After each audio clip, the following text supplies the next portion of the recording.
Hey, if you're here, you're probably from the Cavs comeback video I made, which has over 7 million views. I'm glad you guys like that. So I'm going to start a sports betting show here where I go over my picks and what they're going to be. I'll save my background information to discuss all that stuff at the end if you care. But I'm going to go right into it here. My first play out of 5 stars. Every game's out of 5 stars. 3-star play on Cleveland. Cleveland versus Pittsburgh under 40 and a half. So you see here that the total has gone under in 6 of the last 6 games for Cleveland. It's gone under 6 of the last 9 games just played in January. 9 of the last 11 when the Steelers are at home, and then 4 of the last 5 games in general for Pittsburgh. Not to mention that Cleveland on the road in the last 6 games has gone under 5 of those times. So I think the play is going to be under here. The Browns and the Steelers don't have a lot of offensive firepower going on here. Your best plays are going to be at Fanduel, DraftKings, or Caesar. So that's starting off at 3 stars, and we're going to move on to the next one. Okay, I'm not even hiding my pick on this one. 4-star play, Cincinnati versus Baltimore, under 39.5. I'll tell you why. Baltimore is averaging 11.8 points in the last 5 games. 11.8. That's crazy. Cincinnati is averaging 25.2 in the last 5 games. So Baltimore in the last 5 games is 5-0 for the under. Also, Cincinnati in the last 5 games is 4-1 for the under. Lamar Jackson's still out. That offense is suffering. As you can see, 11.8 in the last 5 is crazy low. My guess on this one, sometimes I like to look at the numbers here and give a guess out there. I think Cincinnati's going to win this one 20-9. And that gives you a bonus here. I got a bonus play for you, a same game parlay. Choose the under, change the alt spread for Cincinnati to 6.5 to make sure that you get that touchdown hook. Because I think at the very least this is definitely going to be a touchdown or more win by Cincinnati. Now, it could be a lower scoring game than 20, and that's why you throw the alternative on there. Because right now the spread is at 9 at the recording now. So I don't like it that high. I move it back down to 6.5, and I think that's a great parlay.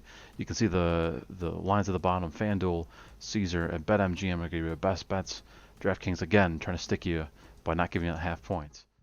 So next up we have my 4-star play here with the Rams and Seahawks games. We're looking at the average of the last 5 games. The Rams have scored 22.6, while the Seahawks have scored 19.2. So that tells you they're scoring around that 20 mark range.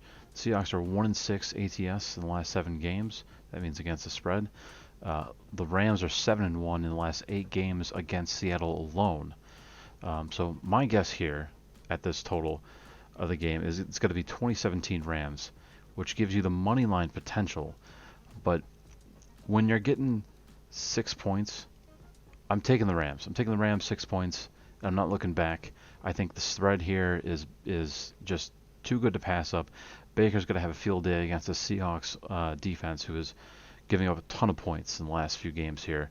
I think they play spoilers here with the Seahawks, and they'll move on to win this one. Here it is, my 5-star play of the show, the Cowboys, -7.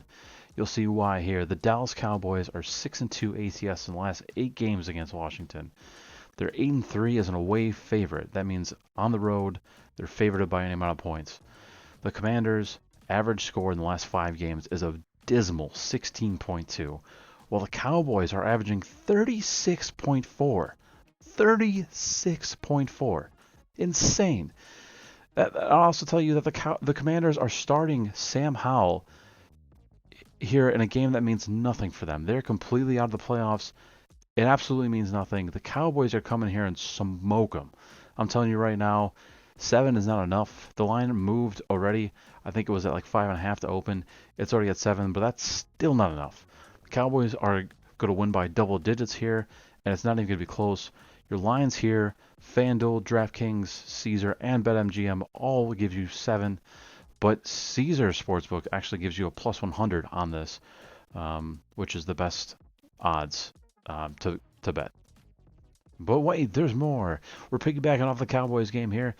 Same game parlay, plus 501 on FanDuel.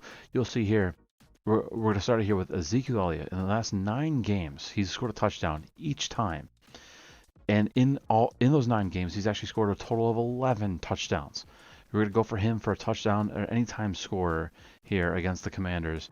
And we're going to move on to CeeDee Lamb, who has only gone under 70 yards receiving once in the last 6 games. He's been killing it. Look for him to do it again with the line only being 65.5. Push that up, and then we're going to add on the Cowboys' alternative spread of -6.5. I know my play was 7, but this is a parlay. So in a parlay, we like to go a little safer. We're going to take that half point to make sure that they win by at least a touchdown or more. Because if they win by 7, then the parlay gets killed. So we're going to push it down to 6.5. Keep it there. A bet of $50 wins you $2.50 and 82 cents. You can also place this on Caesar for 475 or plus 475. Looks like I couldn't get it on DraftKings or BetMGM. Fanduel's your choice here for same game parlays. And there you have it. Those are my plays. Okay, so we're going to transition into the rambling now. You'll never see that at the beginning of my videos here. I always leave this towards the end if there's anything to talk about. I'm like you. I watch YouTube videos all the time, and I have no patience for people who want to ramble on at the beginning and say hi and subscribe and like. I hate that. Never hear that from me. Obviously, I appreciate it if you subscribe and like. But anyway, so a little bit about myself, Craig. I've been around sports gambling my entire life. My dad taught me at a young age, and I've watched the games, kind of understanding the spreads and what to look for and whatnot, and learning a lot about the trends and how things are gonna happen in the game. I'm a football guy through and through. Just for this, I love other sports as well. You'll see those and other videos. This is for Week 18 in the NFL.